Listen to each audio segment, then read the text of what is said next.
Sir, सबके जीवन में कुछ ना कुछ स्ट्रेस चल रहा है। किसी को ऑफिस का, किसी को घर का, किसी को बच्चों का। तो सब सबका यही है कि इसको दूर कैसे करें। तो सर, इसके जो बहुत ही आसान सा तरीका है वो बताइएगा। देखिए, हर व्यक्ति ये चाहता है कि लाइफ परफेक्ट हो जाए। दूसरी तरफ लाइफ का जो एक्चुअली नेचर है, उसमें कुछ ना कुछ गड़बड़ियां हैं। कभी फाइनेंस को लेके होगी, परिवार को लेके होगी, कभी रिलेशन को लेके होगी, कभी जॉब को लेके होगी, कभी हेल्थ को लेके होगी। कुछ ना कुछ गड़बड़ी जरूर रहती है। तो हम हमेशा उसे परफेक्ट करने की हमारी इच्छा रहती है कि बस परफेक्ट हो जाए, तनाव से मुक्त हो जाए, आराम से जीवन जिएंगे। देखिए, ऐसा दिन आता नहीं है वैसे।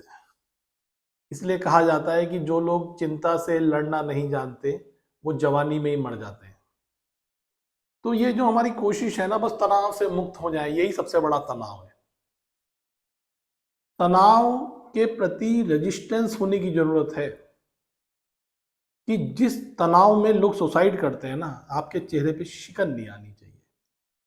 जब आप अपने को इतना रेजिस्टेंस पैदा कर देते हैं, तो यही तरीका आपकी लाइफ में काम आएगा कि आपको तनाव नहीं होगा।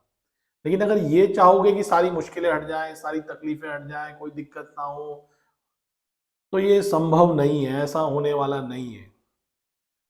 तो हमारी ये इच्छा हमें और ज्यादा कमजोर बनाती है, क्योंकि फिर कहते हैं हाय हाय, हमारी जिंदगी में तकलीफ क्यों है, हमारी जिंदगी में इतने कष्ट क्यों हैं, हम ही क्यों भोग रहे हैं, वाई मी वाई मी। तो ये सब हम चालू कर देते हैं, क्योंकि हम अंदर से बहुत कमजोर होते हैं। जब अंदर से कमजोर होंगे तो छोटी समस्या भी आपको तोड़ के जाएगी। लेकिन जब तनाव को अपनी जिंदगी का हिस्सा मान ही लोगे कि है तो है, अब हम अगर 5 पॉइंट पे तनाव सह सकते हैं, तो हमें ये होना चाहिए कि अगर 6 महीने बाद हम 8 पॉइंट का तनाव सह सकते हैं, फिर हम 10 पॉइंट का तनाव सह सकते हैं। तो आप समझिए, आपकी जिंदगी खुशहाली की ओर बढ़ने लगेगी, आनंद आएगा आपको। और जिंदगी का मजा तो कहते हैं ना, खट्टे में ही है। अपनी कब्र पे बैठ के अगर आप कॉफी पी लें, ये आपका एटीट्यूड होना चाहिए। ये एटीट्यूड नहीं होना चाहिए कोई तनाव ना हो। ये तो बिल्कुल बेवकूफ़ी वाली बात है। जो लोग ऐसा सोचते हैं, सारे डिप्रेशन के मरीज हैं, क्योंकि ऐसा होता नहीं है। फिर इसे ही तनाव बोलते हैं कि परफेक्ट लाइफ और जो लाइफ चल रही है उसमें गैप आ रहा है, यही तो तनाव हो गया ना। और जब आप उसे फेस नहीं करना चाहते, हैंडल नहीं करना चाहते, आप चाहते हैं हमारी जिंदगी में प्रॉब्लम क्यों आ गई, तो तनाव कम होने की जगह बढ़ गया, जबकि समस्या वही है। लेकिन अब आपने मेंटल लेवल पे उस तनाव को बढ़ा दिया।